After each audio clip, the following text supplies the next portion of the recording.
Michael leaned against the kitchen counter, his grip tightening around the cool marble as Taylor's voice sliced through the air like a blade. "I'm off on a date. Try not to be too jealous." The words settled into his chest, heavy and suffocating, yet she delivered them with an infuriating lightness, like she was discussing the weather.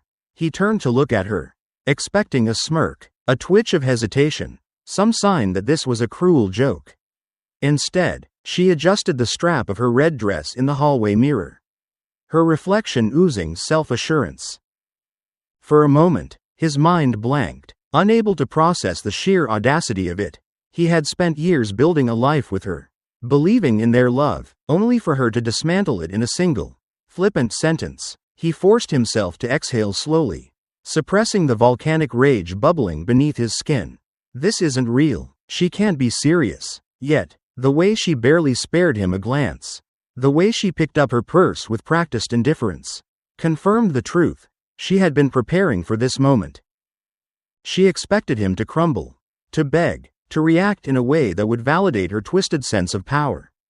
But she had no idea what was coming next. Michael didn't say a word as Taylor strutted toward the door, her confidence dripping from every deliberate step. She expected an argument, a confrontation, some desperate plea to reconsider. Instead, he remained silent, his mind working faster than it ever had before.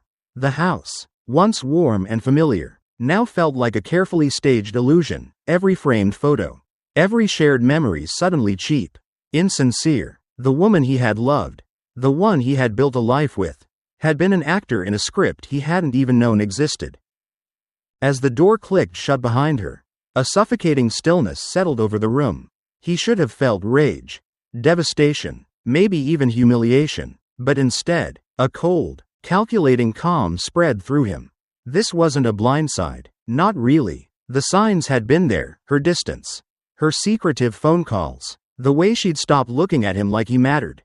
He had ignored them, convinced himself that love was stronger than suspicion. He had been wrong. Michael reached for his phone, his fingers hovering over the screen before finally dialing. Not Taylor, she had already made her choice. No, he called Scott, the brother he hadn't spoken to in over a year. "Hey, it's me," Michael said, his voice steady. There was a pause before Scott answered, his tone cautious. "This is a surprise."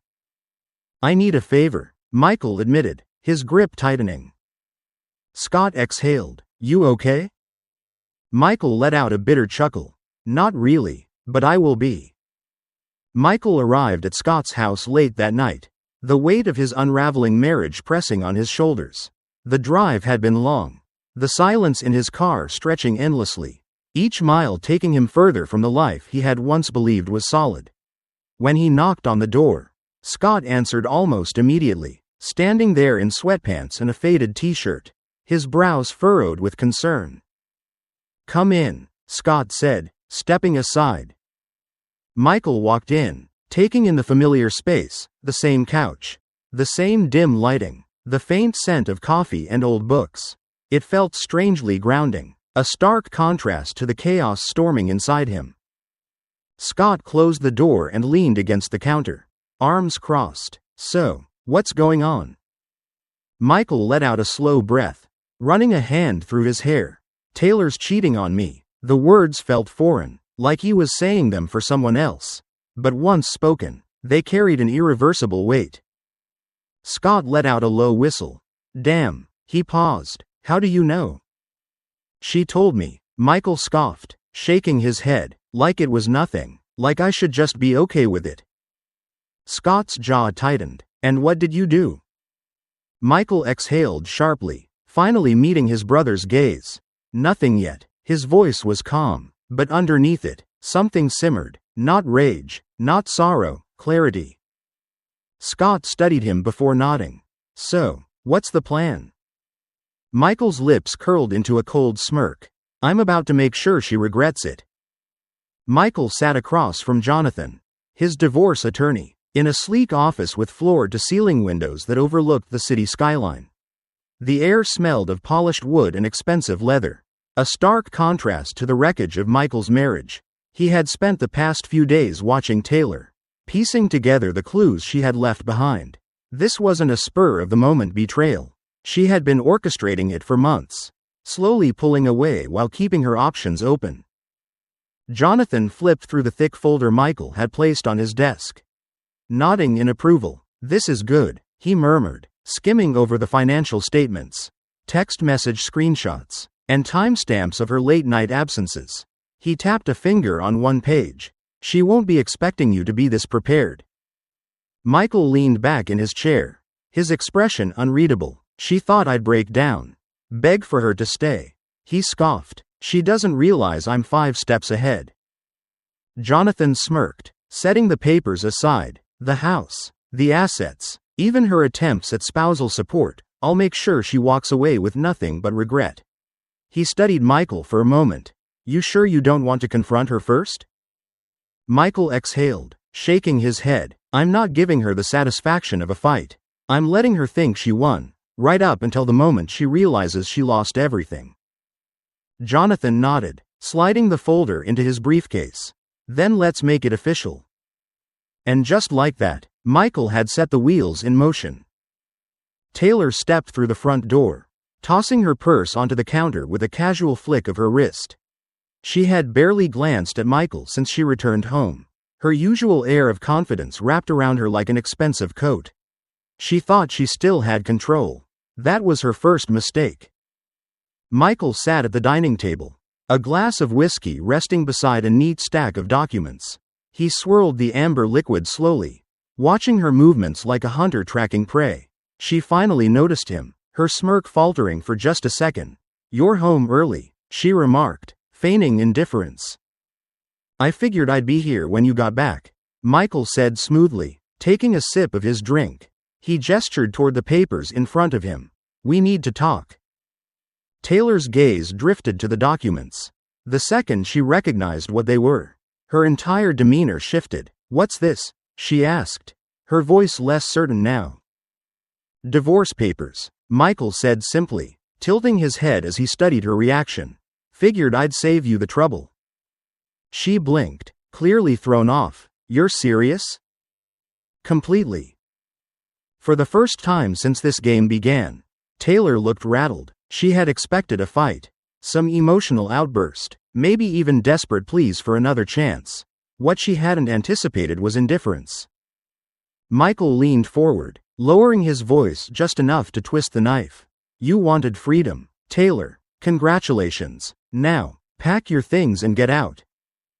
Taylor stood frozen, her fingers gripping the edge of the counter as if it were the only thing keeping her steady. The divorce papers sat between them like a silent execution order. Michael had expected a fight, anger, defiance, maybe even some half-hearted manipulation. Instead, she just stared at him, her expression unreadable, a flicker of something resembling fear in her eyes. "You don't mean this," she said, voice quieter now, losing the sharpness that had always made her so sure of herself. Michael exhaled, shaking his head. "I meant it the moment you walked out that door with someone else." He took another sip of whiskey, letting the burn settle in his chest. "You don't get to betray me and then act surprised when I refuse to play along." Taylor swallowed hard, forcing a small, almost amused scoff. "So that's it? You just throw everything away?" "No, you threw it away," Michael corrected, his voice cold, steady. He gestured to the papers. "This is just me making it official." She folded her arms, but the confidence had drained from her face. "And what if I don't sign?"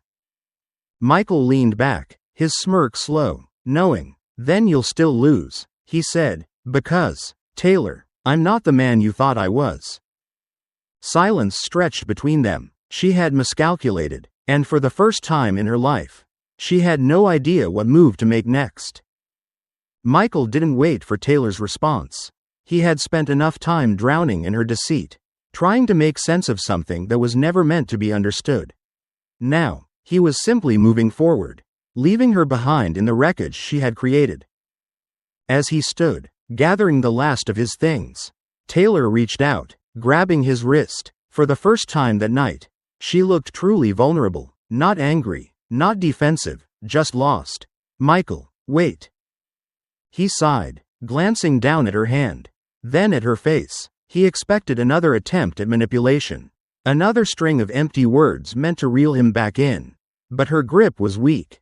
And when he pulled away, she let him go. "I never wanted it to end like this," she whispered, her voice barely audible. Michael met her gaze, and for a fleeting moment, he saw the woman he had once loved, the woman who had laughed at his terrible jokes, who had danced barefoot in the kitchen, who had once made him believe they were unbreakable.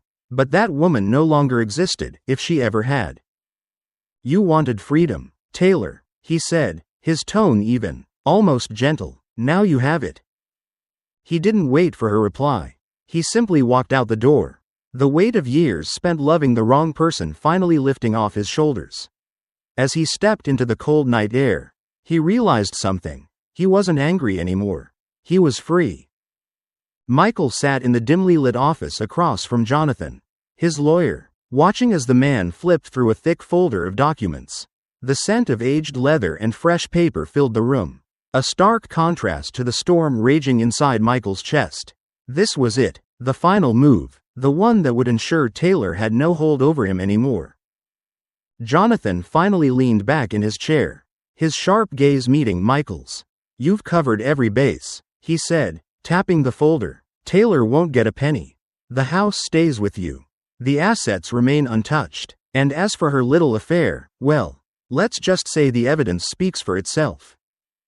Michael nodded, gripping the armrest of his chair. "Good." Jonathan arched an eyebrow. "You don't seem satisfied." Michael exhaled, running a hand over his face. "I will be when it's over." Jonathan smirked. "Trust me, when she realizes she's walking away with nothing but regret, you'll feel it." Regret, that was the word that had been circling in Michael's mind for days. Not his own. He had done everything he could to salvage their marriage. But Taylor's. He wanted her to wake up one day and realize the price of her betrayal. To understand that what she had lost could never be replaced. Jonathan slid the papers across the desk. "Sign these, and she's officially out of your life." Michael didn't hesitate. With a firm hand, he scrawled his name at the bottom of the page, sealing Taylor's fate and his own freedom. Michael stood at the edge of his driveway, watching as Taylor loaded the last of her belongings into the back of a rental car. The sun had begun its descent, casting long shadows across the pavement, stretching between them like an unspoken farewell. She moved mechanically, her usual confidence dulled, her shoulders slightly hunched. The weight of reality was finally settling on her, and Michael could see it in the way her fingers trembled when she reached for the trunk. She turned to face him, hesitating for a moment, as if searching for the right words.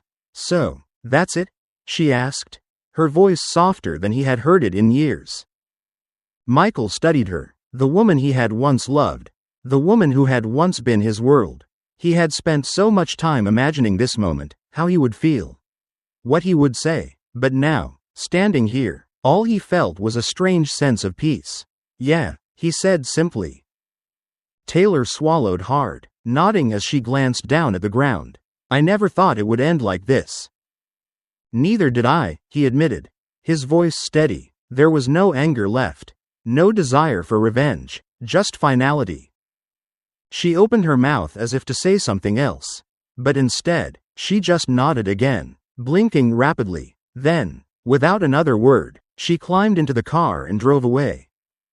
Michael exhaled slowly, watching until the car disappeared down the road, and for the first time in a long time, he felt truly free. Betrayal, heartbreak, and resilience are as relevant today as ever.